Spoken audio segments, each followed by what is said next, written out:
everybody, and welcome to the Earthborne Games podcast. I'm your host, Anders Carlson. Joining me are the three guys. Andrew Fisher. Hello. Hi, Andrew. How's it going? Hey.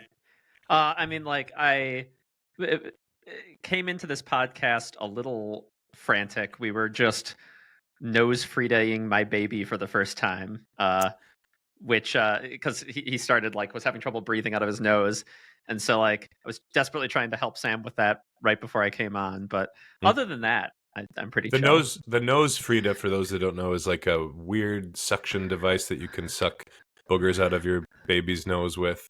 And here's the little, if you know, you know, that little pink part. That little pink part can go to hell. Anybody? What's wrong with it? It just Sam comes was out. the one using it.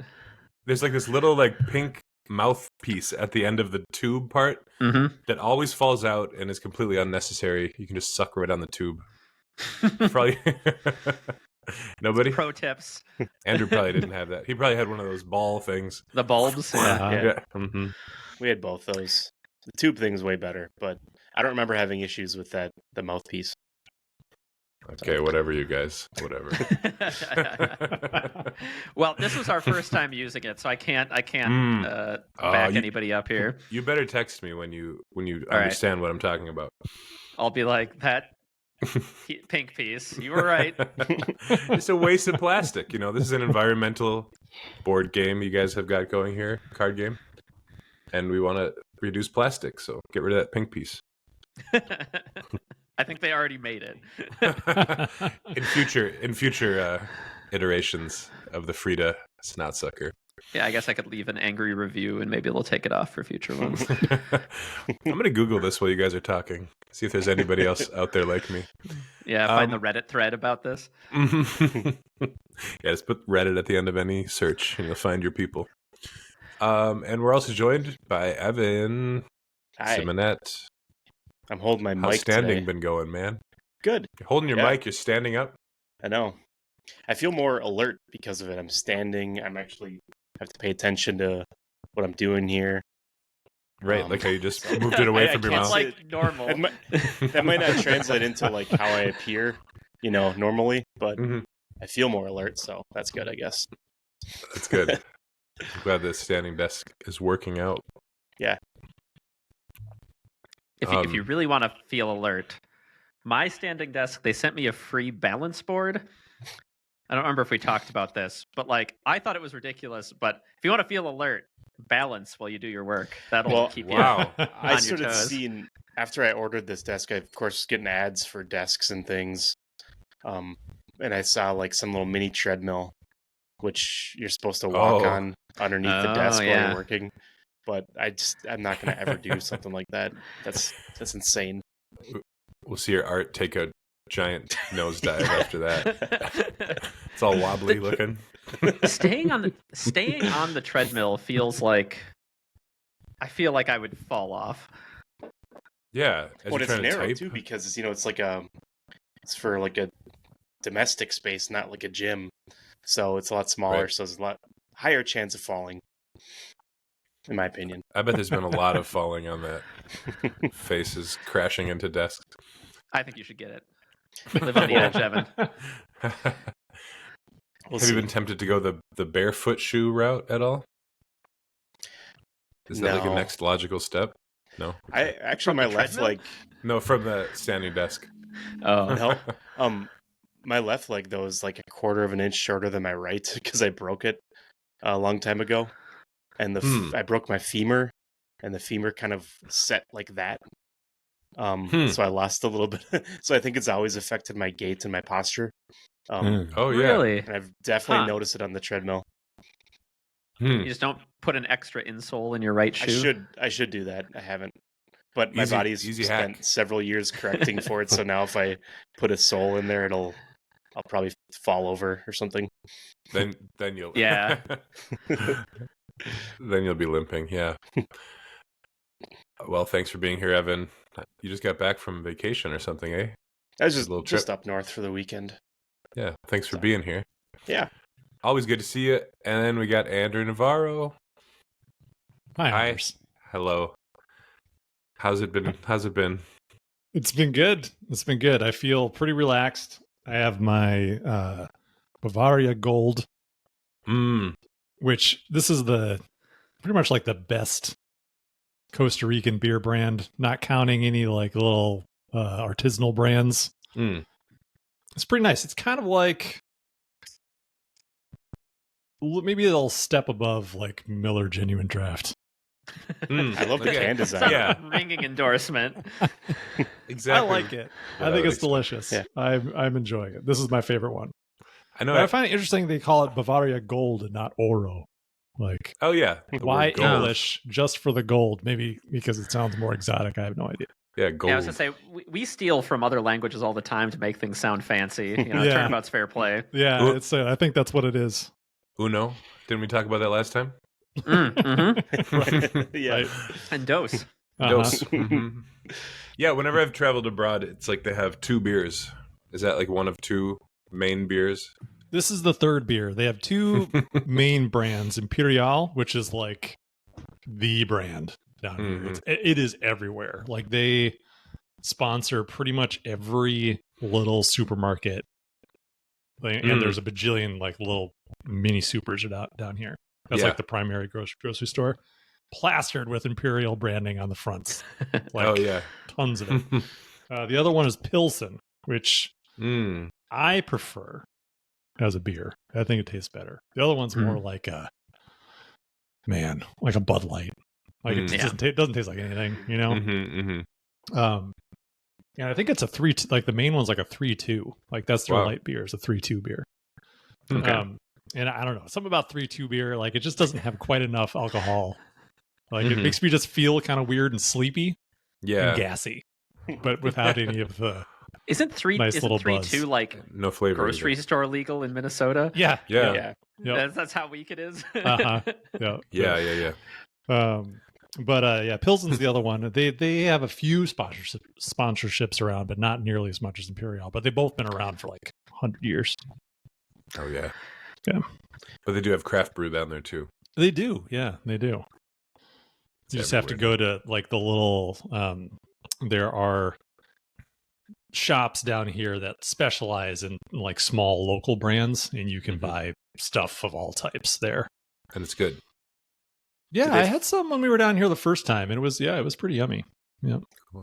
Do they follow it's more what you'd expect. It's a little bit darker. It's like craft brew anywhere in the States. It's just like you say IPA. And then you pretty much know what you're getting into. Yeah. Evan, were you going to make a joke? Oh, I was just going to ask if Please they follow the German brewing standards. I have no idea. I have no idea. What are the? Can you tell us about the German brewing standards? I forgot what they were, but I just looked them up. You can only use malted grains, hops, water, and yeast. And I think there's more details than that. But like Budweiser, I hear they use rice or something. So I see. Okay. So they don't follow the rules. No. Well, I mean, it's the Germans' rules. Yeah, it's got water, it's got malt, it's got grain. Well, it has ingredients on it. That's not common. Yeah. They don't put ingredients on the Lupulo. I don't know can. what lupulo is. Here. What? Rupulo? Lupulo. It's all in Spanish. I don't know what that is. No. I love how you good. I know that much. I love how you deadpanned asked me if I was going to make a joke. Like, are you going to make a joke now? Evan, I saw you look like you were trying to make some joke or something. Go ahead. I don't know what lupulo means. It's not on the translator. Probably something weird, but we've got a show. The Game Found has finished. How the hell did it go? It went great. Yeah, it went awesome. Yeah. I don't want to be greedy, but I can't help but wish that we crossed the $1 million mark. We were so close. Oh yeah. I know it's arbitrary, but yeah, we were very close. Yeah, we ended up like $12,000 short. It beats the initial Kickstarter, right? We doubled it. Yep. Oh yeah. Doubled it. Over doubled. Wow. Yeah. Wow. Yeah. No, it's pretty great. That's I mean, awesome. obviously there's the The number's kind of for show in some ways because there's a bunch of stuff that they take out because that number includes a bunch of taxes, and then GameFound takes out their cut, and then we lose out of the all of the credit card transactions. So all that'll go away, and then we'll end up with still pretty much a little bit over double what we got last time in terms of deposit, which is pretty awesome. I'm sure many people are wondering what is the number then? It's going to be like a little over 800 grand if it stays where it is. Still amazing. But, yeah. Oh yeah. It's hell yeah. I was thinking it's a lot of money. Yeah. Don't get me wrong. That's a lot of money. That is really, really awesome. Yeah. And we still have the pledge manager and stuff and the late pledges and all that. And oftentimes you can get like half as much again in the pledge manager. So cool. Yeah.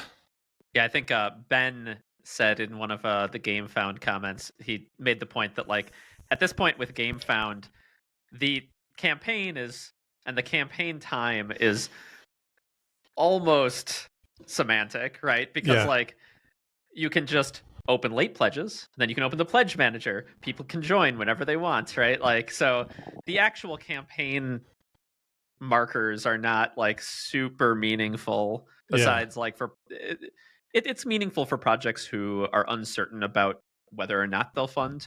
But for projects where it's like a question of magnitude, it's been like that a while though. I think like not just on GameFound. I mean, like that's true. On Kickstarter, there's all the different pledge managers and stuff that allow for late pledges. It's effectively a pre-order store that just stays up for months and months. So yeah, it's the world of crowdfunding board games has been like that for quite some time. Just GameFound, it makes it even easier because it's all in one place.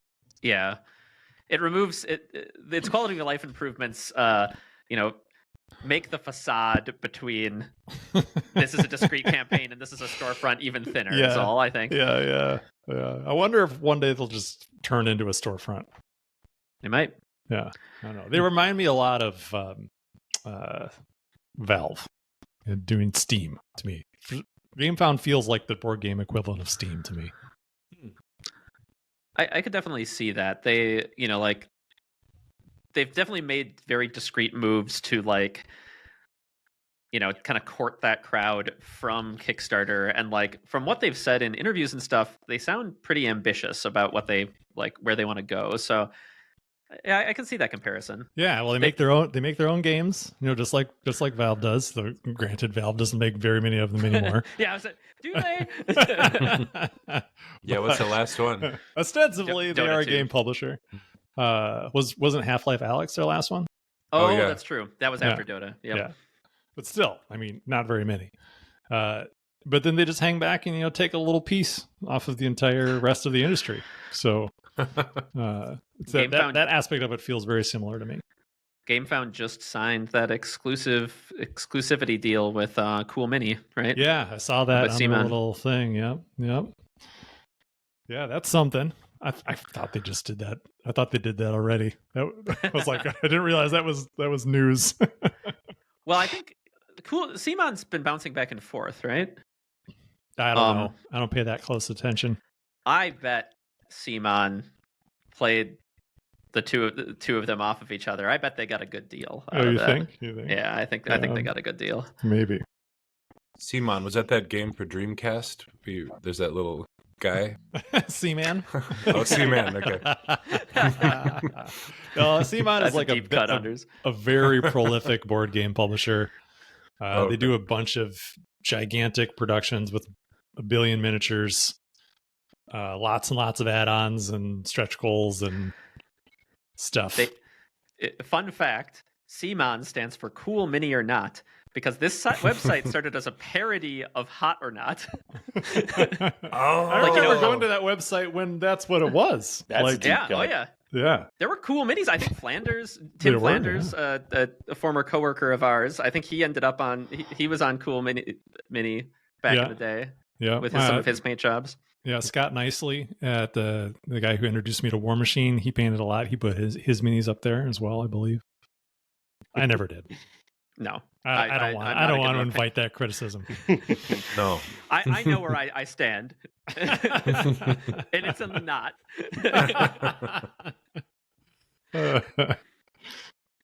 Cbon. Shut up and sit down tweets. What did they tweet? Is that what that means? Is this a question? Are you asking us a question? Yeah.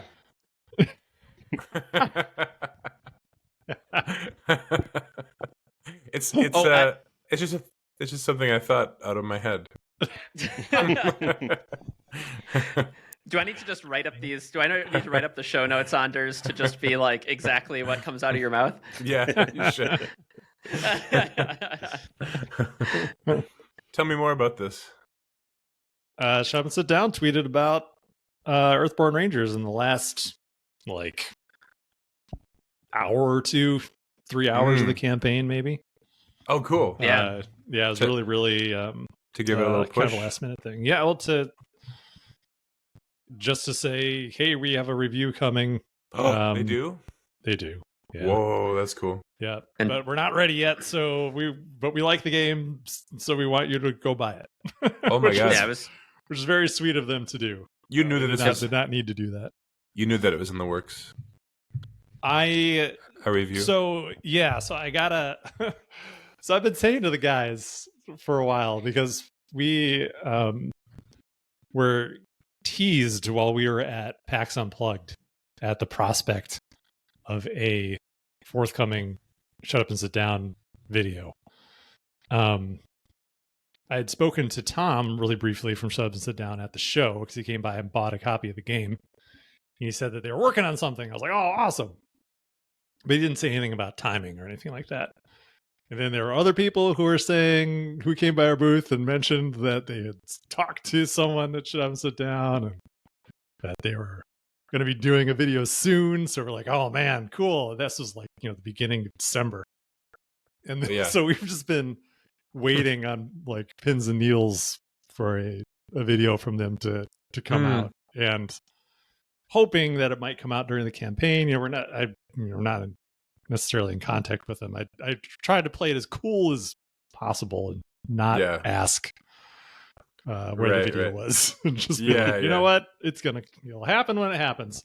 Mm-hmm. And I said, there's only anytime if a video comes, if it's positive or negative, it doesn't really matter when it comes. It'll be good for the game. But I also said, with the exception of the time right now. So you want it to be good. We want people to be able to buy the game right now. This is the brief moment where that's not going to be possible. Is that what you're going to say, Fisher? Yeah, because for those of you who don't know, after a Kickstarter or a Game Found closes, there's a period where they're closing out all the payments, processing everything, and so you can't open late pledges yet or anything. So this is the one time when we can't have anything up.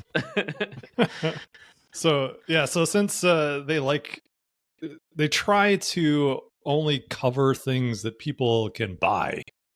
They've talked about that in the past, doing a video for something that isn't available at all for anyone to purchase. It just makes people irritated. Right. So so they didn't have anything done during the campaign. But then right at the end, I got an email from Matt asking about our plans for late pledges and stuff, because he wanted to be able to post it when the game's available. So I told him what was up, and they were going to wait until after the late pledges go up. So sometime after next week, keep your eyes open. There should be a video. Tom did tweet out. He tweeted out a picture of him filming, and he has a beautiful spread of the game. So I'm excited. Yeah, I'm super excited. I'm really looking forward to it. Yeah. I'm pretty pumped. Oh, and on the topic of late pledges, not I don't know how many regular listeners of our podcast need to know about this, but we have gotten a lot of questions about when we'll open late pledges. And it should be later next week after the release of this. So right near the end, right at the end of February, we should be able to open late pledges. The 28th is when The 28th? Yes, Okay. if everything goes through with approvals and everything, that is the earliest we can open it, and that is when we will do it. So I'll have the pledge manager or late pledges. I haven't decided yet if it's going to be just late pledges or we're just going to open up the pledge manager. It'll be one or the other. That'll need to be done at the end of this week at the latest. So to be submitted for approval to GameFound, but I don't foresee any issues. So the 28th, I think, is when everyone can expect it, but we'll make an official announcement about it when the time comes. Awesome. Well, man, that review is very exciting. I can't wait. They don't do a lot of reviews, right? I mean, they don't do a lot. They don't cover everything. That's for sure. No. Yeah, three videos a month, right? Is like what they are kind of promising right now. They talk about a decent number of games across their blog and their podcast and stuff, but video space is somewhat limited. So getting covered is very exciting and like an honor, you know. So. Yeah, absolutely. We also have a written review coming from some big written review board game guy. I forget what I've never heard of him before, but I've heard that he does really. I've read one of his reviews. It was really great. Very long form review. Do you remember the name of that reviewer, Fisher? Not off the top of my head. Corey was very excited. Oh, okay, sweet. Yeah, but it's another pretty big guy who has a lot of readers. Excited about these things. Yeah, man, it's super exciting. So we're gonna kick off the rest of the show with a message from Darren. He emailed us. Did he email? I think so. Yep. Hey guys, I just wanted. I mean, I don't know if he intended for us to read this on the show. Did he? I think it's I thought about it. I think he sent it to us, but since all of our communications have been pretty much on this podcast, I thought it fitting. Okay, that we read his email and respond to it here. He does give us his social security number at the end, so we should probably leave that part out. Yeah, leave that part off. I'll bleep it out in post. All right.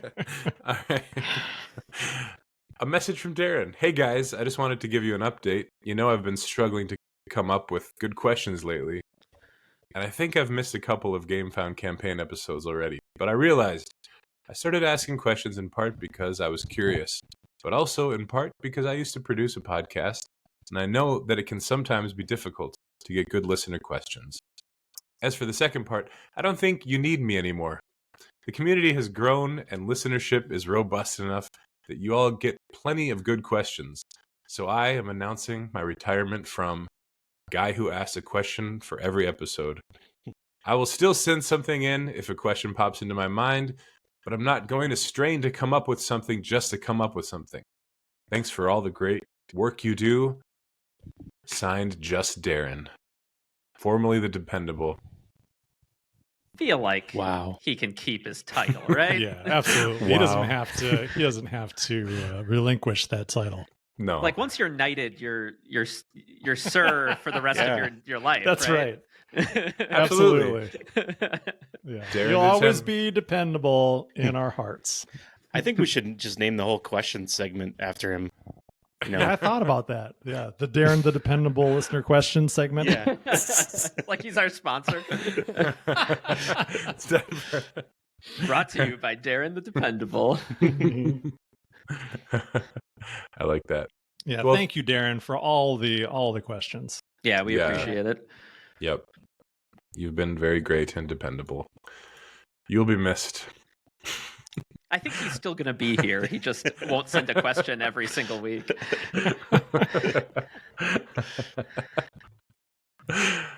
You will live on in our hearts, Darren. Rest in peace. Rest in peace. He wrote his own eulogy. All right. That's good. All right. Time for Darren the Dependable's listener questions of the week. And nice. You got it. Nailed it. And the first one comes from Liko. How will you celebrate this wonderful and successful campaign? You guys already celebrated a little bit. We went out to dinner last Friday as a team. That was Where'd you go? Super nice. Nowhere exciting. Yeah. I know Andrew gave us crap. Yeah, he LOL'd at our decision. Where was it? But- Where was it? We went to La Casita, the local Mexican restaurant. La We had Casita. we It's in had yeah, it's in Roseville. We had Evan's daughter Signy with us. Like we wanted to go someplace she could like walk around and at so some bougie restaurant was going to get mad Yeah. that a kid was upset. And it was the first time we'd brought her to a restaurant too, so we weren't really sure how it was going to go. So Is it She that did one? great. Is Yeah, it used to be she Old did. Mexico? No. Oh, okay. Sure. I think it's always been La Casita. yeah Sounds classy to me. It's in another Sure. language. the Yeah. the house. The house. A lot of La Casitas in the Mexican. Is that a Is chain that restaurant? Little House? No. I'm not Mhm. sure if it's Yeah, a Little chain. House. The Little House. Yeah. But yeah, it was nice. We celebrated. We'll like go out for a fancy dinner when you're back in Yeah. the States, Andrew. And today I'm celebrating. Andrew showed off his booze, so I'll show off. I busted out our fancy scotch. Sam and I have like a celebration scotch that we like. It's made an Drank. appearance before on the show, I think. I think I've had like a 12 year. This is a 21 year, so it's a little spent. We bought it when we bought our house, and then like we drank it like when we got married and when our kid was born and stuff like that. And so I busted out some of that in celebration of the. Looks like you guys have had a lot of big moments in your life. So, we bought a house. We had a kid. Trump lost. There was a lot of things to celebrate. All right. And I feel like Evan, you had a little beer too, didn't you? Yeah. I haven't opened it yet. It's a Crack that Two-Hearted. baby. I love, Sure. I love a All good right. I like. I Put it used on the to mic, put it on the love mic. Two-Hearted. Ooh, Yeah. sounds like a two-hearted. Yeah.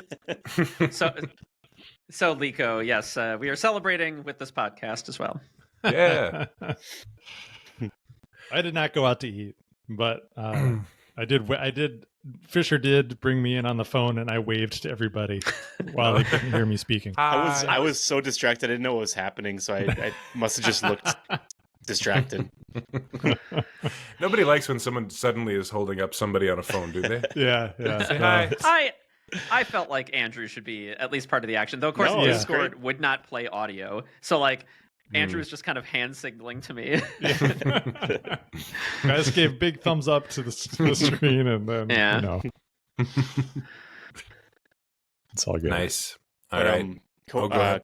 Corey and Patty finally got to meet Megan. They thought I just made her up this whole time, so that was You adopted. it's good to put that to rest. Nice. All right. Next question comes from Raise Your Back. Aren't you afraid that Moment on the Path lowers the utility of the Forager's cards? Someone jumping straight into it. Yeah, I should have sequenced these better. Okay, let me. Aren't you afraid that moments on the path lowers the utility of the forager's cards by reducing the chance of finding flora? Aren't you worried about that, Fisher? I am not. So this is a question. I think it was in response to our last episode. We talked a bit about moments on the path, which is one of the new expansions in the Kickstarter, and it adds moments to the path deck. And this was one of the. I usually load in our questions chronologically, and so this was a pretty fast one after our last episode aired on YouTube, which is why it ended up fairly near the top. But we're not worried about moments on the path. We think if we thought it was going to seriously undermine one of our backgrounds, we wouldn't be making it. Some of what we talked about was like scaling on that product and did how we scale it to the number of players, which has the nice side benefit of benefiting higher player count games by potentially speeding them up a little. But additionally, because it scales on players, it doesn't like dilute the deck too much. Additionally, foragers have quite a few tools to find flora when they need it. And so I think that foragers remain just as strong. And in fact, with Stewards of the Valley, Foragers got even better. So I'm not worried about their power level at the moment. Yeah. Well, I guess, just adding a card or a number of cards equal to the number of players to the Path deck, I mean, does technically dilute it. So it does, I think, in a small way, impact like scouting effects and stuff. But it's pretty small. Yeah, it's pretty minor. And the way a lot of these effects interact with the game, I'm not super worried about it. Next question. Aren't you afraid the game's going to suck now that you've... No fear. Just kidding. Thanks for your question, Razorback. Next question comes from Hierophantic. To what extent... Sorry. I forget my own joke. To what extent was Earthborne Rangers inspired by Le Guin? Particularly, I was Le Guin. Le Guin. But I don't know for sure. Ursula Le Guin? Yeah. Particularly the generational projects in The Dispossessed. I've never heard of this before, so the answer is not at all. But I looked it up, and apparently it's a pretty highly regarded science fiction novel. I've only read one Le Guin. I read The Left Hand of Darkness about 20 years ago. I thought it was all right. that was another one that was pretty highly regarded as well. I think that it was also an award winner. Yeah, I don't know. I never really read Earthsea or any of her other books. I know she's a very popular writer, obviously. You're doing a great job avoiding any copyright infringement. I've been pretty outspoken with what the influences, what I feel like the influences have been. Yeah, so it is really hard to categorize. But I can say that it in no way inspired the generational projects. Those were inspired by real life, which is probably where the projects in her book were inspired also. Just like things like like European churches, these gigantic structures with amazing stonework that are they're built over multiple generations, or like something like the Crazy Horse statue. That's not going to be done in any one person's lifetime. So yeah, it's those types of things, the like real life generational projects that inspired that. Cool. All right, next question comes from Loquitur. What new being card would you like to see turned into a miniature? Asking for a friend.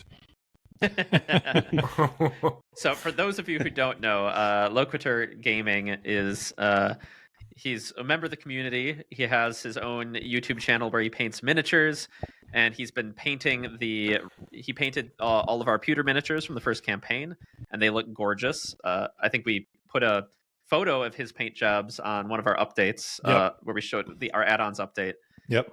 He also, in addition to doing those, found like a bunch of different miniatures from other miniature lines that line up with all sorts of different creatures from the valley. So he's got like all the mega predators. He's got like a Quiet, a Umbra. He's got a little kleptic raccoon who's got all this like stuff he's stolen on his base around him. Like they're super awesome. Cool. So I think his asking for a friend might be indicating that we can request which miniature he does next. Well, I have something to add to that. There's a miniature that he would have difficulty finding. That'd be the Swift. So I think we should have the Swift be like a pewter mini or something. That'd be cool. That'd be cool. Yeah. Well, you have a 3D model of the Swift, don't you? I'll try to finish it, and then maybe Corey can make it look better with his skills, and then we'll talk. 3D print that and send that to Loquitur. Yeah. But of like the new Legacy of the Ancestors stuff, is there any particular piece of art that you guys would want to see in miniature form? I want to see that spider. I mean, there's plenty of beings that haven't been introduced yet that I would love to see. That's true. I guess of the ones that have been introduced, I think the coolest one is the light. I love that Yeah. Lightbringer. Yeah. That'd be a neat model. Yep, that'd be cool. That would be. I think you could probably get there with a conversion, but you'd have to do quite a bit of converting to get like all the different elements together, including the big kind of frond-like things that come off of it. Yeah, they're kind of like moth antenna. Mm-hmm. Yeah. Yeah, that'd be cool though. That'd be cool. Mm-hmm. I'm paging through mentally all the different all the different beings. Yeah. I have some thoughts from Legacy, but most of them are spoilers. Yeah. There's Yeah. one particularly big being about halfway down that would be Yep. very entertaining Yeah, that would as a be miniature, really cool. but I won't spoil it right now. That would be really cool. Anyway, Loquitur, I feel like my vote is listen to your heart. Also, figure out what is easiest to find miniatures for, because some of our wilder designs might be kind of hard to kit bash together. Okay, next questions come from Kieran the Kind. All right, hang on. Self-appointed Kieran the Kind. We were talking about this before the show. Are you allowed to appoint your own title? I feel like I say yes. what? We don't know if he's kind. Kieran has to prove to us that he's kind before he earns the kind title. Let's read his questions, eh? Okay, all right. Maybe they're exceptionally kind. All right. Good day, Go ahead. chaps. Good day, chaps. I hope you're doing Doesn't well. say that. I hope this letter finds you well. I love that salutation. Finds you well. Uh-huh. Here's the real one. How much thought was put into regular question already? How much thought was put into ordering the cards in their respective sets, particularly the locations and mission cards? Do you want to address the kindness of the question, or It's all right. It seemed all right. Yeah, seemed yeah. fine. Like not me? 3 out of 5. He's not like harassing us or anything. So I mean, he's not aggressive. That's something. Kieran the non-aggressive. There we gentle. go.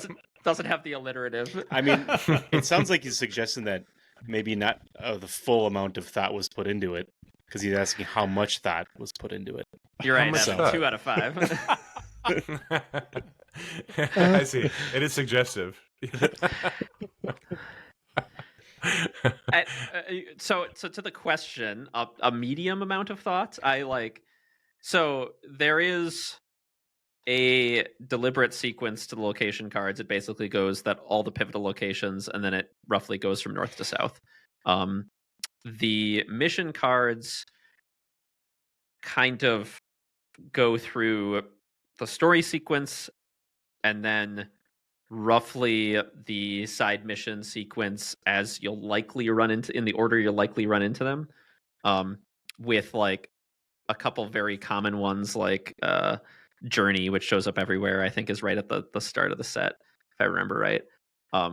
So we ordered them deliberately in this way, and it kind of emerged out of how we ordered them while working on development, and what was easiest for developing. We just kind of maintained that same order. But like, we didn't sit there and focus test the exact order of the missions. We were, with the scope of the whole campaign, I think we were a lot more focused on, making sure that the game played well. Yeah. In a broader sense. Yeah, sometimes I've looked at that location set and thought, man, why didn't we make Lone Tree card number 1?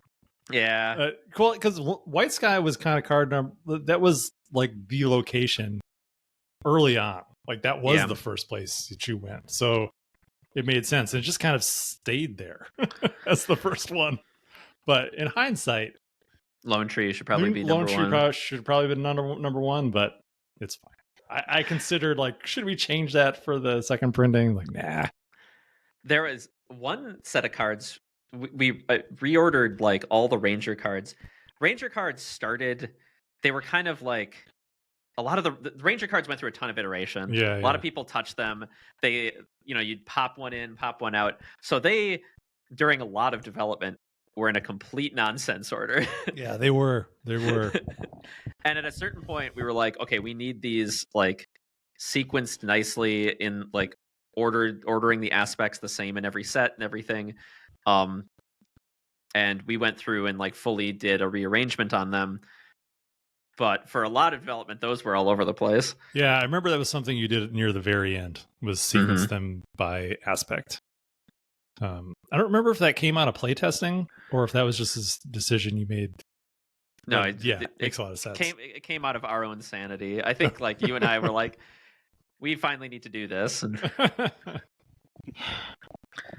All right, the next question from Kieran the Kind is, do you each have a favorite, and favorite is spelled the British way, favorite terrain set in terms of the design, artwork, or vibes?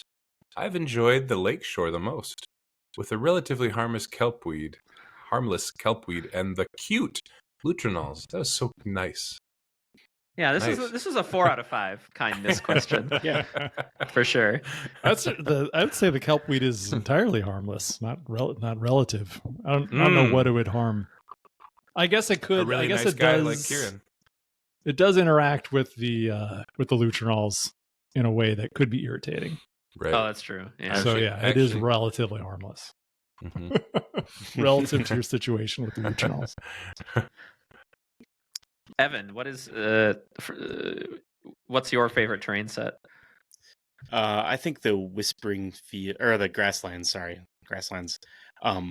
Because I like the Whispering Fields, even though they're part of like the Meadow set, right? But you get close to Meadow, and you're gonna encounter it. They're in that set. Oh, it is? Okay, I'm sorry. Yeah, I just love how the mechanics of that path set. It's really cool. I love it. And it can be really frustrating too. I don't know if you're familiar with the discourse on our Discord, Evan, but you've just incited some reactions, I think. Oh, really? Okay. I don't follow. There are strong opinions on the Whispering Fields. Okay. I think that's what makes it so good. Is that it's so? I know Corey had a lot of trouble with upset. Whispering Fields, and I in my infinite ignorance with the rules, sometimes when I first started playing, I thought I could actually attack the Whispering Fields, and I was like, oh, it's not a big deal. And then I was corrected. So, oh yeah, I mean, you can. I think you can put damage on it if you're a forager somehow. You can. An infinite amount of harm, which can come in handy in certain situations. That's where I really came around on the Whispering Fields after I was in that exact situation where I was very, very happy that it would never clear from harm. Anyone else? So that's mine, yeah.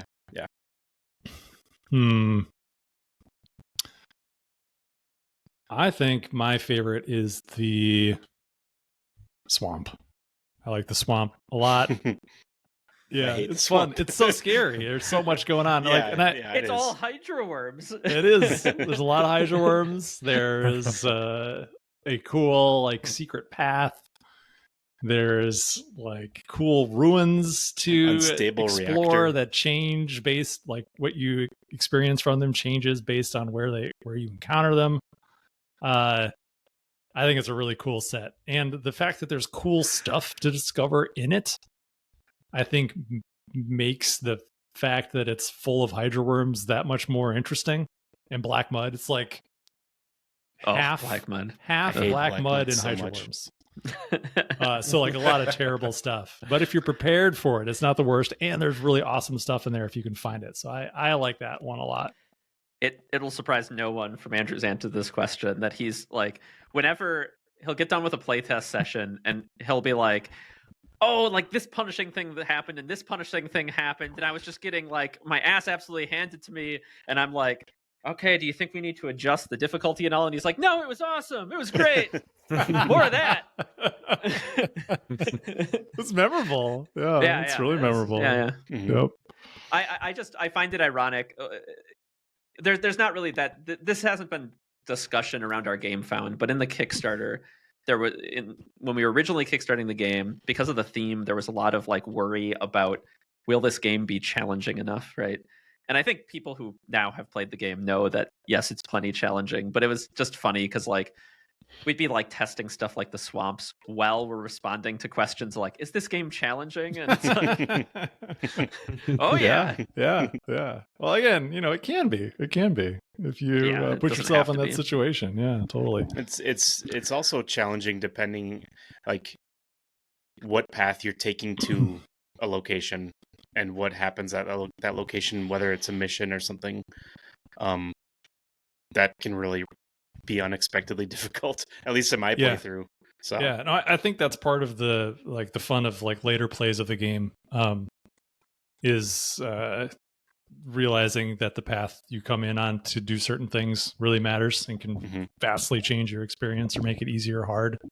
Yeah, depending on what you're trying to do.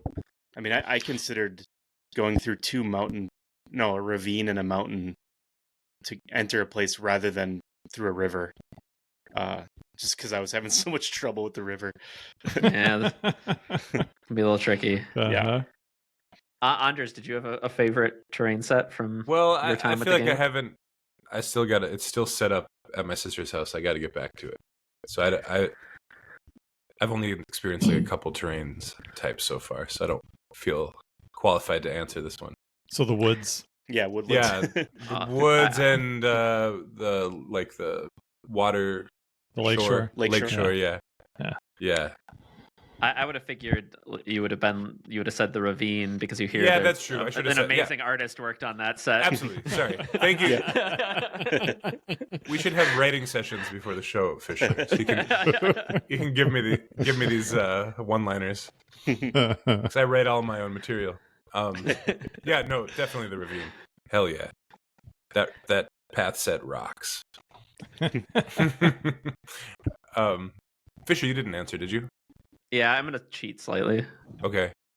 I think my favorite terrain set is the fungal forest. Oh yeah, nice. Which it's pretty cool. I don't know how much we've talked about them, but is one of the terrain sets from Legacy of the Ancestors. All people know is that it exists. Okay, and we'll leave it at that. Now they know it's a really good one. Yeah, it's my favorite in the Legacy expansion as well. I think it's super fun.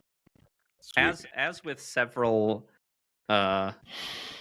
Ranger cards, the Fungal Forest set steals a mechanic from another game that I really liked and applies it to a new theme. And it's like a mechanic that like in the other game maybe doesn't quite fit, but like can fit in Rangers really well. So I'm excited for people to play it. Now people are going to be really confused as to what it is. All right. Next question comes from Grissamentum. Oh wait, we got to decide. Does Kieran get to be Kieran the Kind? I don't know. We'll see how he responds to our good-natured ribbing. I like that. Oh, I like this. Yeah, hold it over him. You're under review, Kieran. All right. Next one is from Grissamentum. What is your playtesting process like? What sort of feedback do you ask for? And how do you transform qualitative responses into quantifiable changes in the game? I like that last question. It's very official sounding. I know. Yeah, I'm really a good question. Proud of myself for getting through that smoothly. I'm impressed that you pronounced Grissamentum. I always read it as chrysanthemum, like a chrysanthemum, but that's not how it's spelled. Chrysanthemum. No, not at all. Yeah. Chrysanthemum. Okay. So yeah, for our playtesting, we do a few phases of playtesting. We do a lot of internal playtesting. Early, like right after we design things, I'll try to put it on the table with at least one other of our design team to kind of try it out a couple times until we hone it to a place that we kind of like. At this point, the cards are pretty, they're just kind of sketches. We quickly write effects. They're not like carefully templated or anything. Once we kind of like them, we develop out the set, and then we work with a number of external testers. If you're interested in being a tester, you can email us. I think we're sending people to the info@earthbornegames.com, and I'll add you to the list. We've got a list of potential interested people, and we reach out as we need testing. So then we send out materials to the testers, and they kind of play through it and give their feedback. We have them fill out a Google form after each session, and what kind of questions is like kind of an interesting thing. There's kind of this challenge where you want, like, if I wanted to get all the data I actually want, that form would be unwieldy and super long, right? But you want to kind of keep it to what people have kind of the mental space to remember from their playtest session and actually fill out and want to fill out. So we try to kind of hone the questions. I'll often ask, you'll look for what things stuck out to people, what their favorite things were, what their least favorite things were, and then you look for like challenges and stuff that came along the way. We'll look for combos or like questions or confusions and what pops out. As far as like the kind of qualitative, quantitative question, one thing we do is like Google Forms are really nice because they export right to a spreadsheet. So what you can do is you try to pair any kind of qualitative questions with quantitative data. So I'll ask people's opinions on the cards that were in their Ranger deck, but then I will also specifically ask them for a clickable field for like what sets they were using and stuff. Or like I might ask for, on a terrain set, I might ask for them to rate the difficulty in a 1 to 5 scale, and then like how fun they found it on a 1 to 5 scale. And this allows me to kind of sort through what can often be a lot of varied kind of qualitative answers in all the short answer fields. I can like use pivot tables in Google Sheets to quickly filter down to, like, and identify trends in the qualitative answers. Like, oh, this set, we were getting a lot of stuff from this set, or like, everybody who rated the difficulty high on this terrain set was playing as this given specialty. And so we can kind of identify patterns that way by kind of pairing the two types of data together. As far as like transforming them into changes, a lot of that is subjective and just comes with processing the data and making decisions about it against our own creative vision. Because like, you don't just implement every single thing, you don't want to make the game a game that like everybody likes. Like, everybody likes okay. You want to make a game that some people love, but some people might hate, right? Like, I think that good art follows a vision and like doesn't just kind of appeal to all of the criticisms that come its way, right? Like and so I'm sorry, I didn't really prepare for this question, so I'm not doing a great job of articulating this, but like ultimately we have to kind of go through all of this and decide which things are problems, which things align, which feedback means that the project isn't aligning with our vision, and which pieces of feedback maybe means it is aligning with our vision, to make decisions about what to follow. Yeah, I think it's like the ability to, and I'm really glad I don't necessarily have to do this, the ability to look at feedback and then determine not necessarily respond to precisely what the playtester is asking for or saying, but then to infer what what the root of their feedback is, I think is a great skill, and I'm glad Fisher does that. And then the stuff that I get to weigh in on, is all the stuff that's filtered through him. So like there might be things that we discuss that if something comes up in playtesting that he feels is something that we should probably address, then we'll just talk about it to see if that's something that we should do, or then how to address it. And I think that's a really good way of sticking to the vision, is just to have those conversations, and then make that determination on our own, because we're the only ones who can do that. I think that point is really well put. That's one of the first things when like a new designer starts out is that's one of like the first lessons they kind of learn as they start working and iterating on a game, is that very often playtest feedback is like one or two steps. Playtest feedback is often about the consequences of a design decision. And so if you address that feedback directly, you're often kind of patching the symptom instead of getting to the root cause. And so you might get something that says like, like I'm losing way too fast. I'm like, I'm dying way too fast. The game is too short, right? And so you might say like, in Rangers, you might be like, okay, if they're like dying to injuries, maybe instead of suffering 3 injuries, they should suffer 5 before the game ends, right?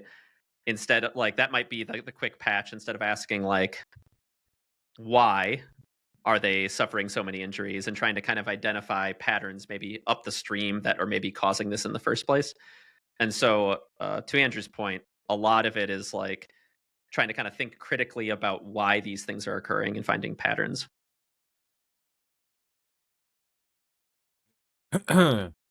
Cool. And then next section from Grizzamentum is Andrew Navarro. I remember hearing a while back on the podcast that you were in a Kingdom Death monster campaign. What is one of your most memorable moments from it? And how, if at all, has playing it influenced your game design philosophy?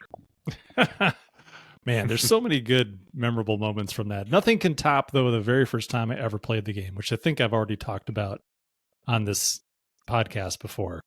Mm-hmm. But in the very first session it's like the little learning game you do.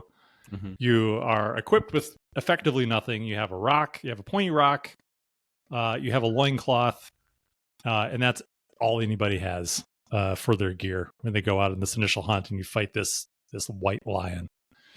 And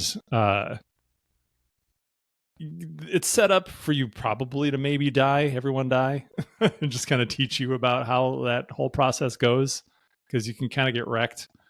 But in that first game that I ever played, I no longer had a rock. I was just attacking with my fists at the end.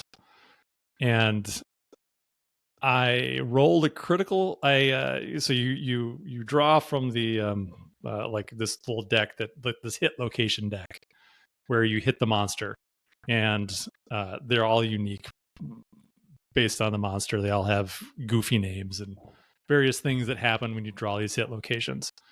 The hit location I drew for the lion was its chest, and when you draw a hit location card, then you roll a die to see if you actually do any damage. So I rolled a die. I got a critical hit. You go to the critical hit instruction on the card. It says to roll the hit die again. And if you roll another critical, then you effectively you like reach into the monster's chest and pull out its beating heart. And then I rolled another critical, and it was the most amazing moment ever, because we were all about to die. The whole game pretty much hinged on me getting this instantaneous kill. Mm-hmm. And I did it with my bare hands. And it was such an awesome moment. And that's just I've talked about this before, like the joy of dice-based games and the joy that they can bring. Mm-hmm. And while they can also cause misery, unending misery when you're rolling poorly, it can create these incredible highs when you roll well and you get that result that you want. So that was it for me. And the fact that it happened on the first game, it's like, okay, well now I'm going to play this game some more. Of course, like it did this for me. So yeah, and we've had a lot of that game's all about just the BS it throws at you, and it's mostly the BS things that we remember the most. Mm-hmm. And but those are fun too. Like, you get this event that when you're on your hunt phase, if you roll the wrong thing, then all your characters they all just die. It's like, okay, I suppose that was something. You're never gonna forget it. Was it fun? I don't know. For sure. I'm not gonna forget. So yeah, I don't think it's really affected my my game design philosophy. I will say, though, it did influence me pretty heavily when I first started playing it, when we were concepting the New Descent. Because I was really big into crafting at that moment. And I was like, we got to do crafting. I was trying to imagine, I remember talking to Corey Konecka about it. I was like, think of Kingdom Death Monster, except that you can play with it with your kids. Like that game should exist. So obviously that's not what we did for Descent, but we did have a lot of crafting in Descent, and that is 100% because I played Kingdom Death Monster, and I was like, we should do some of this. Crafting in Descent caused me so much stress because there was one mission where like the whole area that I was playing in was like burning, and every turn the fire spread, and there's like these bookshelves that I knew had things on them that I could, harvest valuable, trinkets from, and like I had to watch some of those burn, and it's very frustrating, but I do like the mechanic. We're working as intended. Yeah. That everything burning down scenario on the back end was such a pain to develop. It was hard. It was stressful. Oh, man. All right, next question comes from D-Cheds. In the Game Found campaign, there wasn't a short survey sent out after backing the project, like many other projects seem to do. Is this something that the EBG team simply didn't have time to put together, or is it not as detrimental to the overall production and marketing plans? I don't even know what this is. Is this something where I feel like this is something that Deech has asked about before. Someone else had brought up. It's like, why aren't you guys sending out a survey?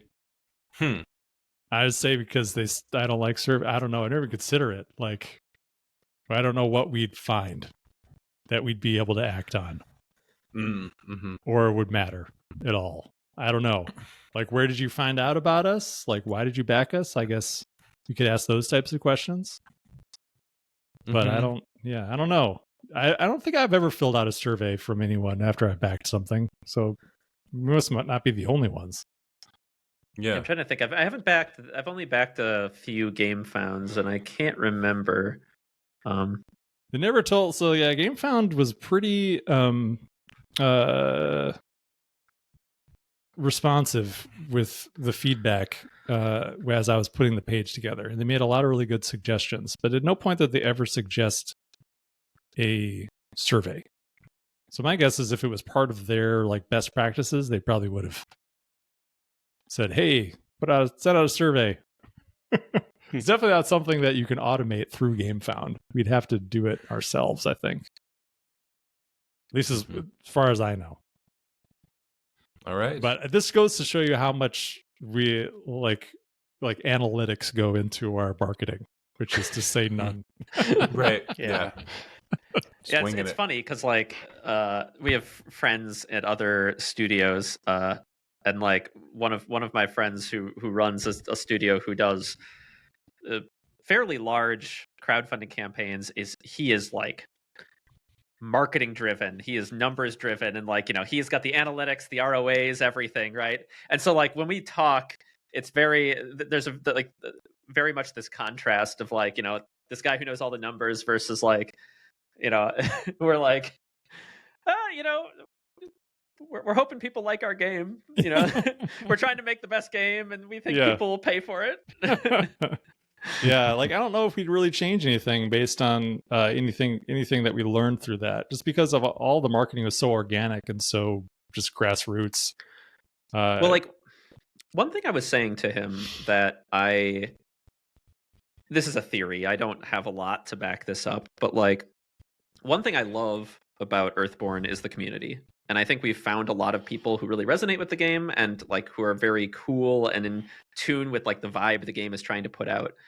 And like the moments we've had attention, like widespread attention, like it can often draw in people who are a little more like, what is this game, right? It's drawing in people who aren't here because they kind of connect with Rangers and its vibe. They're coming to Rangers just because they heard about it, right? And so like in some ways, like I think that organic marketing and organic reach has fostered, like, I don't know, I think it's helped foster such a cool community who's all kind of in tune with the vibe of the game. And I do wonder if we had done more just aggressive, like, plastering ads, collecting like all this, like if our community wouldn't quite have been as like singularly in tune with the vibe of the game, if that makes sense. Yeah. Well, we'll never have to know.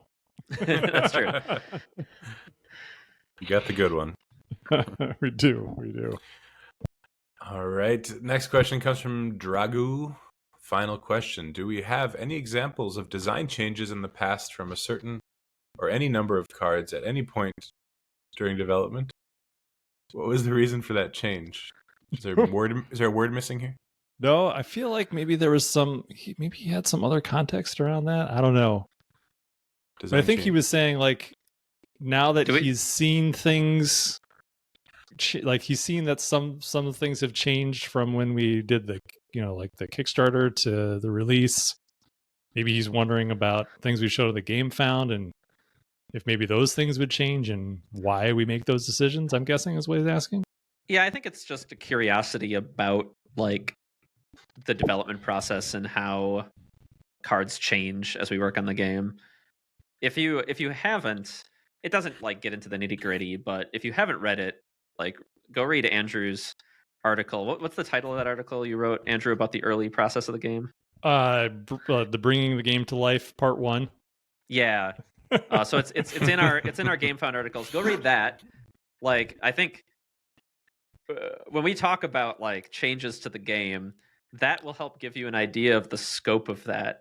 In that, the first version of this game, if you played it, would barely resemble Earthborne Rangers as it exists today, right? Like, you might guess it's the same game, but like, I don't know, Andrew, do you think blind shown these two games, do you think somebody would guess that they're the same game? Yeah, because they had the challenge deck and symbols. So I think that alone, would tip you off. Okay. Yeah. But otherwise, everything else changed. Yeah. Well, I think that the late stage changes, I think those just usually kind of come down to, well, I guess after the Kickstarter campaign, we still had a bunch of playtesting to do. So we made a bunch of changes after that. We have far less playtesting to do at this stage, like none really. So we just talked about it a little bit today in our meeting, where there's just a handful of cards that seeing responses to them and just thinking about them more, we might address a little bit, but I would not expect to see like any huge monumental changes between the things we've shown on the Game Found and what you get in the final product for like things like Stewards and Legacy of the Ancestors. Those are pretty close to being done.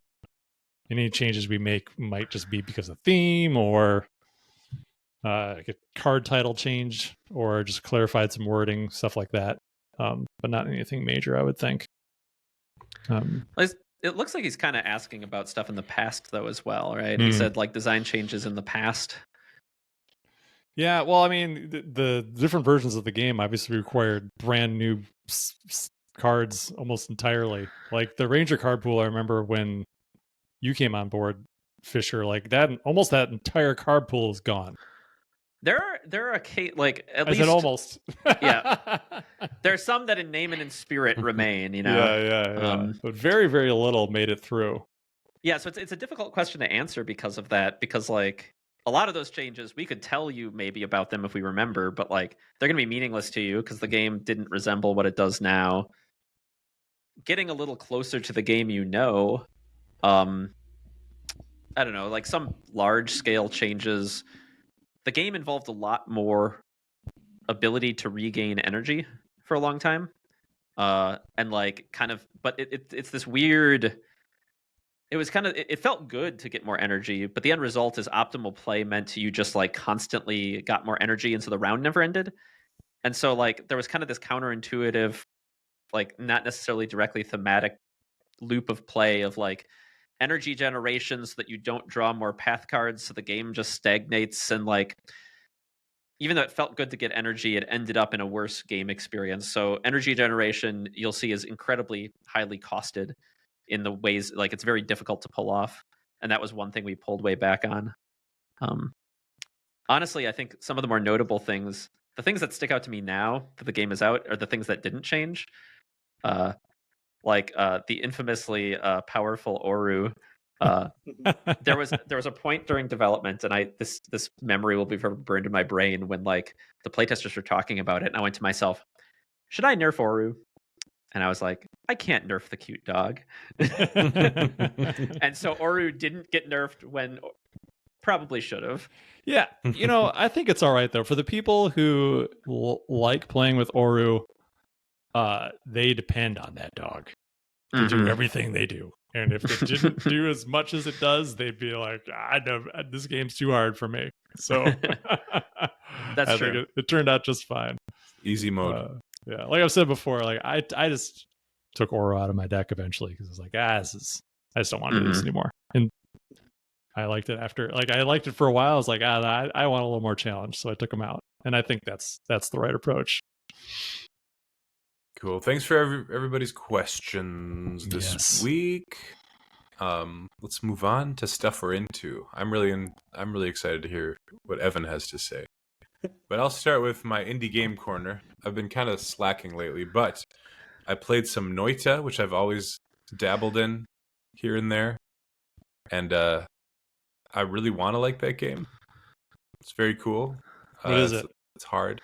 It's a roguelike, Spelunky-like, where you are a wizard, like a Scandinavian wizard, and you collect wands, and your wands have all these attributes, and every pixel is, what's their tagline? Every pixel is animated or something. It's like every... Notably, it's all based on this very robust 2D simulation where, every single pixel has a material assigned to it that will react to every other like element in the game in some way.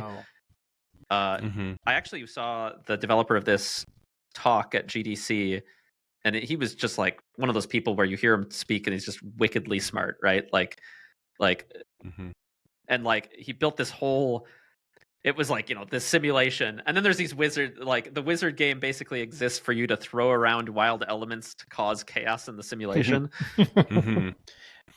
That, wasn't there a game about where you play as wizards and you mix elemental properties together to create bizarre new spells?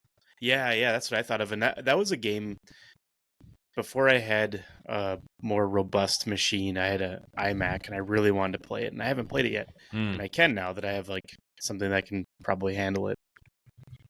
Magica, yeah. Yeah, it's pretty cool. CKA, right? Yeah. So do you not like Noita? It's just very hard. I see. It's just very hard.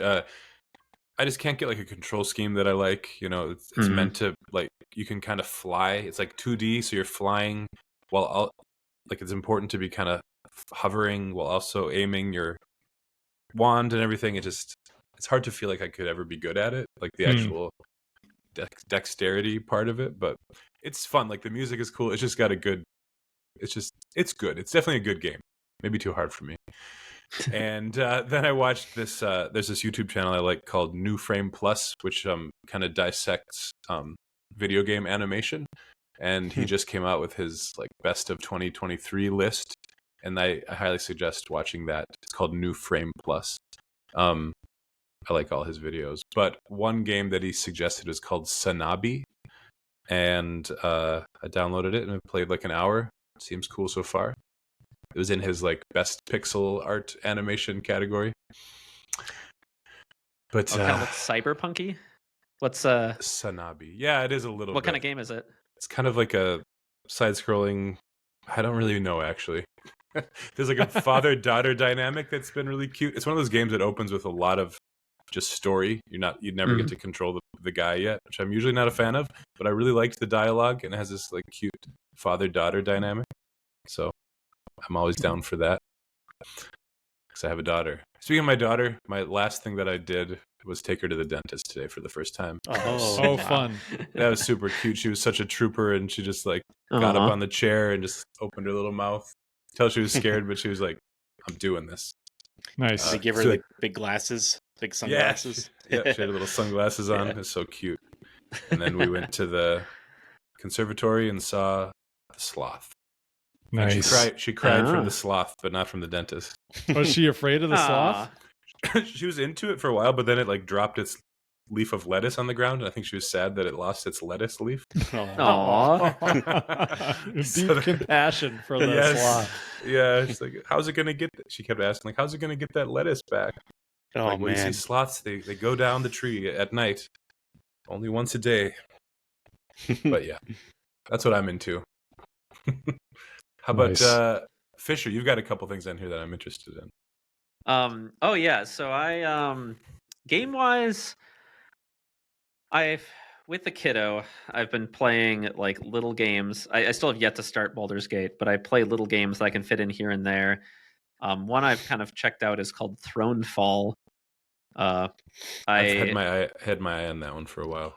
Yeah, it's pretty simple. I think it's like kind of your vibe. It's still like it's early access, so it's like it's pretty robust. Honestly, it's pretty polished for like early access or whatever. But it's like pretty simple. It's kind of inspired by tower defense games, except you have a little more freedom. You have this little like king on a horse, and you can ride around. And then there's like nodes where you can choose to build buildings by like you have a number of coins and you hold the button down to build the building at that. So you kind of have to choose which buildings to build and where to prioritize, you know.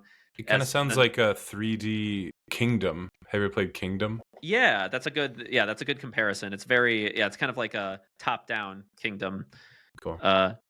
And like, yeah, it's fun. It plays pretty fast. There's some fun little combos, and you know, you unlock different gear and modifiers and stuff that you can put on the levels before you play.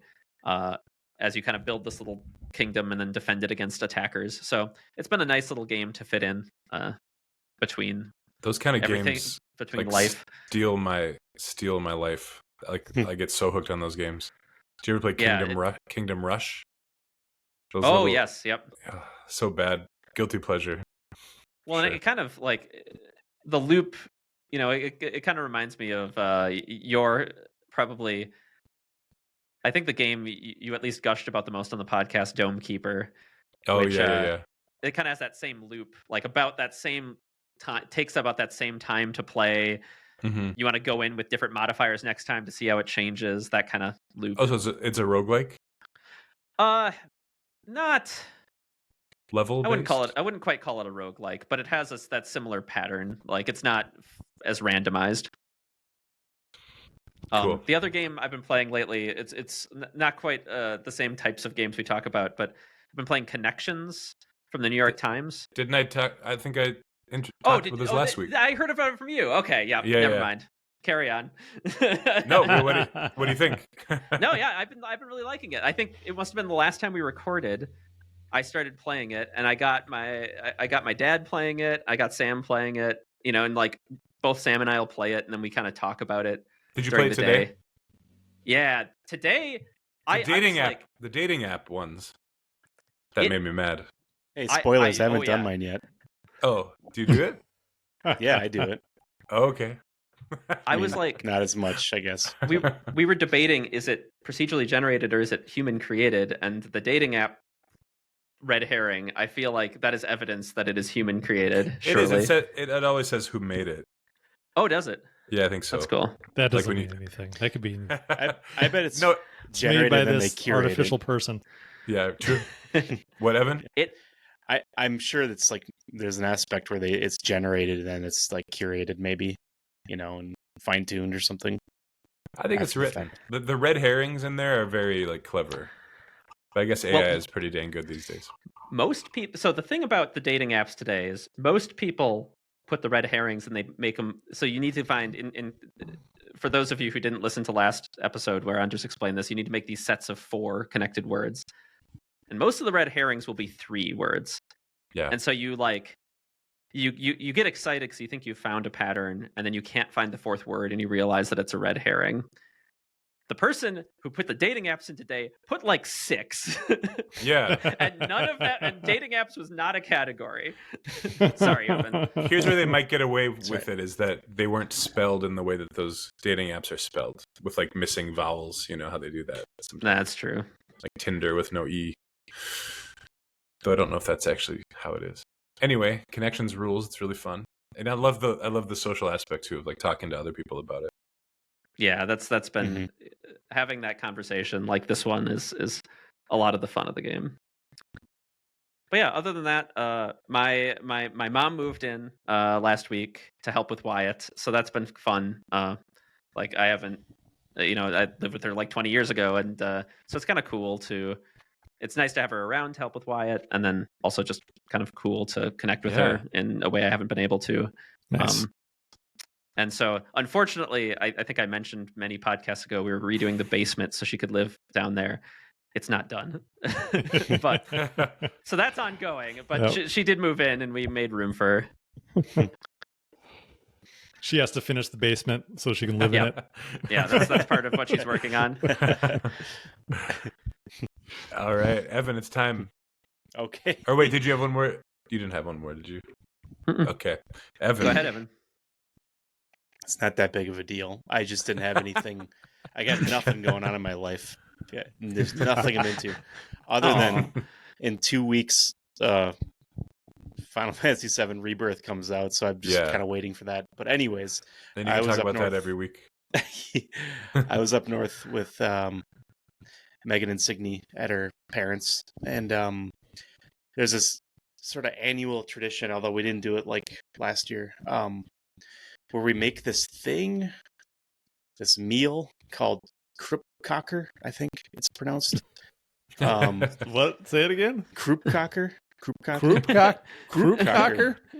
Yeah. Surely this can't be the pronunciation. Kroppkakor. I think there's different ways. It's like Scandinavian, but Megan's dad's like, well, the Norwegians say it this way, and the Swedish say it this way, or whatever. But it's essentially, I understood it as like a Depression era meal because of the ingredients, but I think it goes back farther than that. But it's just was it like a paper bag and some rocks? No, it's like potato. It's like a potato dumpling. But there's a lot more ingredients. We basically just took turns stirring this huge bowl of minced up onions and potatoes and salt pork, which made me think that it was Depression era because those very basic ingredients.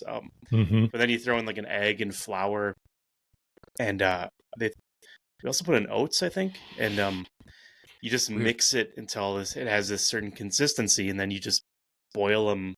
You ball up these balls, boil it in like water with allspice, and then you fry them up later and eat them with butter and syrup, and it was really good. And wow, yeah, the layers keep heavy. Happening on this recipe. It makes me more and more excited about it. Yeah. Well, it looks horrible. It's just gray. It's like a gray mass, gray ball. But if you get some of that, that burn, that kind of like if you brown it a little bit and butter it up, it's very good. So that was fun. It just I thought it was memorable because we were all just in the kitchen doing different things, taking turns mixing this huge bowl because it just like got so thick that your arm would get sore. Yeah, you I just swap pushed out pixels all day, so I just wussed out right away. So is there a filling in it? No, I guess maybe dumpling isn't the right word. All these images I see just have one a filling. Gray mass of blended together onions, potatoes, and salt pork and other stuff, oats, and I'm making this. Yeah, it looks pretty good. Yeah, it's not bad. I see a couple. I can see a couple pictures that are like the gray ball, but it sounds pretty good. Yeah. Well, it makes me wonder like how many iterations and how far their recipe has deviated from what was passed down through their heritage. Because there's always modifications that are made, and if it was something that they took with them, her family took with from Norway or something, maybe there's other ingredients that were more available in the States, that they modified. But I just love the history of that. It's pretty cool. Mm-hmm. Yeah, how many times did the recipe change because great grandma's handwriting was illegible? Yeah, exactly. Yeah, Well, so I mean, other than that, all I was gonna say is I have a second monitor now, which is really cool because now it can reference art, Nice. or reference like photographs on one screen while I'm rather than switching between the two, or that's cool. switching between windows. So I can't believe you didn't have a second monitor already, Evan. yeah, well, you saw my postage stamp sized Wacom tablet, so you should have realized at that point that I was making a lot of concessions with my workflow. By the way, I found you use the Wacom bamboo, right? I used to, yeah. You don't anymore? It died. No, it finally died. It died earlier you want this mine? year, or I got last one year. right here. You want one? If I had known that earlier, maybe. But you would have stuck with it. Yeah. All right, and finally, Andrew Navarro. That's right. Here we go. Throughout these podcasts, I get lower and lower in my chair. This chair is so uncomfortable. Next time, just make it a gag and just have your eyes poking out by the end. I brought in a different chair because it's a little bit more comfortable. It was too squeaky, so I had to change it. So I'm back in the uncomfortable chair. I'm really low. I have also not been doing a whole lot except just focusing on the Game Found. That's been what I've been doing. spending a lot of time in Discord. I'm looking forward to taking a break a bit from high Discord activity and getting a bunch of other stuff done. So I've been into emails these last few days. Ooh, that's been exciting. Yeah. But I played Planet of Lana the other day. You tried it? I did. Yes. Again, on your recommendation. Nice. I thought it was pretty cool. I liked it. I think I'm going to keep going. Yeah, it's just nice, right? It's got not too hard. Yeah, it's got a really nice aesthetic. It's got very pretty clouds and some nice trees, and it's got that that nice side-scrolling presentation of something like a Limbo, where it's the camera pulls out and zooms in, and it's all very scripted and presents you a lot of really cool visuals and moments that I've been enjoying. And it's got a little buddy you can pet. Yeah, little buddy. Which is cool. Yeah. Cute. Was that on the PlayStation membership or? It's on Game Pass. It's free on Game Pass. Oh, okay, cool. Yeah. So I played a little bit of that. I'm going to keep that up, I think. And last few weeks I've been getting more into Spanish, speaking more Spanish. So we started our lessons last week. So that was exciting. So we're going to my boys and I are going to lessons twice a week, every Monday and Wednesday. What's your favorite Spanish word you've learned so far? We haven't really learned anything new for me yet. We're starting very, very basic. So we're just started with ser and a star, the to be verbs, and had a little story I had to read. I've learned though, if everyone spoke to me like I was a toddler down here, I'd be fine. I can understand everything if you talk to me like I'm a little baby. Is that like your teachers talk to you? Yeah, that's great. No, I know. I feel the same way about French, right? Like, as long as somebody talks to me like, yeah, I'm a small child, I'm fine. And then they start talking normally and mumbling and just completely lost. Exactly. Yeah. The vocabulary is the right speed. The the pace of the words, nice and slow. But we've also been doing some social stuff down here, so that's been really fun. We went to a little barbecue by a river a couple weekends ago, and that was super, super fun. Just drove out into this property, out there, just stuff you can't do, that at least that I'm aware of anywhere in Minnesota or in the States. Maybe there's some states where you can get away with this, where you just drive along some road to a river somewhere and then just post up and like make a fire and some food. Someone would come, like some police officer would come by and tell you to put the fire out or something. Or someone would call the cops on you. Yeah, exactly. But none of that. It was awesome. Cool. So yeah, just hanging out, talking to people, mostly doing a lot of listening. We had a barbecue at our house on Saturday, and that was super fun. Did you make salchichas? We did make salchichas. Oh, yeah. Yeah, hot dogs. If you guys don't know. Yeah, well, just sausages. Yeah, and pinchos.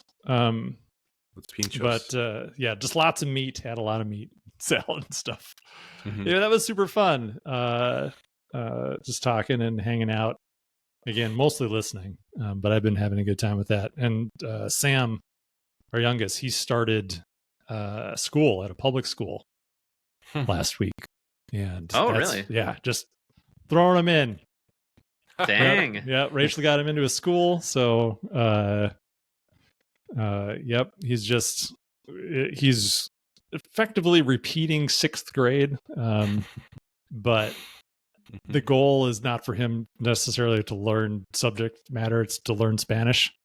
And so far, so good. Like he's starting to pick it up even faster, being exposed to it for that amount of time during the day, and it gets him out of the house, which has been really good. That's cool. Yeah, keep his brain active. Yeah, so that's mostly what's been up. I started reading Return of the King the other day. I'm finally at Return of the King on my latest Lord of the Rings read through. So my least favorite of the 3, but that's the one I stopped. I stopped reading. I didn't ever finish that one. I kind of burned out. It's just not as good. It's just, especially when you hear about the history of the releases of those books, and that he was effectively forced by his editor to release it, and because he was just taking forever. Something I can totally relate to. Yeah. And it reads like it, it's kind of like, especially once you get farther along into it, it's kind of like you're reading the outline of the story as opposed to the story as it's been told up to that point. It feels very, I don't know, slightly unfinished. But yeah, I'll it's still on pace to probably finish that before I head back to Minnesota. So got to take my time. I don't go through it too fast. Do you have a return date? Speaking of Return of the King. That's right. I'll finish it on the plane just to be appropriate. I was going to say, if you need it to take a little more time and to synergize with some of your other goals, you could just switch to the Spanish version of the book. Yeah, no, Deechedge suggested that on Discord, I think. Oh, that's right. Yeah. And I like that. I like that idea a lot, except I'd have to start over again. So maybe next time around, I'll read it in Spanish. But I think that's a great idea. Yeah, and like reading a book you're really familiar with could help you kind of, pick up from memory of reading it previously if you're kind of like stumbling on the language. Yeah. It's really, so it's like the reading and the listening isn't the challenging part, it's the speaking. So I just need to force myself to speak more. That's always the most difficult thing, is trying to conjuring the vocabulary in the moment. Yeah, and the grammar, and doing that all the correct way is tough. Yeah. Just got to accept that you're going to sound stupid. Yeah, and that's fine. Yeah, people, exactly. We forgive people who don't. English is not their first language. Yeah. I don't worry anyone's going to like say, "Oh, that idiot." Yeah. I like to be able to communicate clearly, so it's like kind of like my worst nightmare to not be able to use the words I want to use, because I definitely pride myself on my word choice. You'll get there. Alrighty. Great show, guys. Thanks for watching and listening, everybody at home. Thanks for the questions, as always. Anything else, you guys, we need to say? We got 2,000 YouTube channel subscribers. Oh, that's right. Yeah. Don't forget to like and subscribe. That's what right. What button do we get? Yeah, we get the tissue paper self-assembly YouTube play button. They draw a triangle on a Post-it note and send it to us. Try harder. That's right. All right, thanks, But thank you, guys. everybody. Yes. See you in a couple weeks. All right, Bye-bye. bye. Bye, everybody. See ya.